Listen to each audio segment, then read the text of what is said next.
Hallo julle almal. Ek het lanklaas in my lewe so uitgesien na 'n partytjie.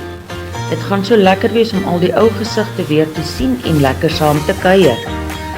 Ek het wel 'n paar spesiale vriende en vriendinne gehad waarin ek vir Suzette, Jaco, Etienne, Teresa, Rita, Elina, natuurlik ook my tegnikon maatjie en dan Benny Slabbert baie goed kan onthou.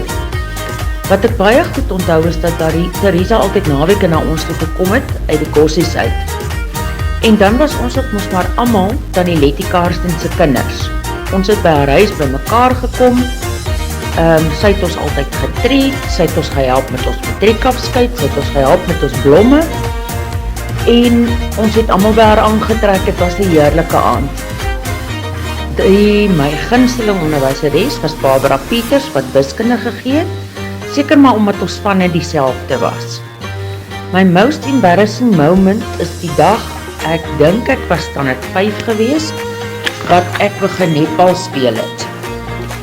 En nie eers in die helfte van die wedstryd die een of ander voetfout gemaak het, op my maag beland het en my wind totally uitgeval het. Ja, die dromstorie is 'n ander een.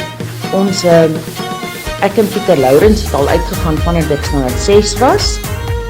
So, ek moes saam met hom op die drom klim en ek was standaard 6 en hy was daai tyd standaard 8 gewees.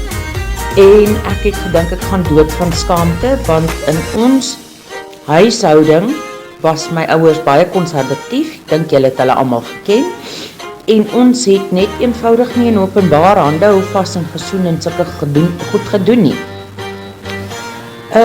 Al sien ons nie elke dag mekaar nie,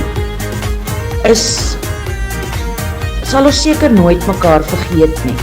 Die mense saam met wie jy op skool was, is die mense wat jou geshape het, wat gemaak het wie jy vandag is, en vir wie jy altyd 'n spesiale plek in jou hart sal hê. Julle is almal vir my sulke uitstaande voorbeelde van wat 'n mens in die lewe kan bereik.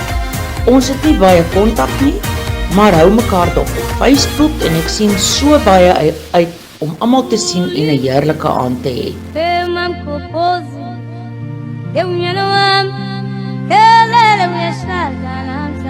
Ulenze, wela manya uza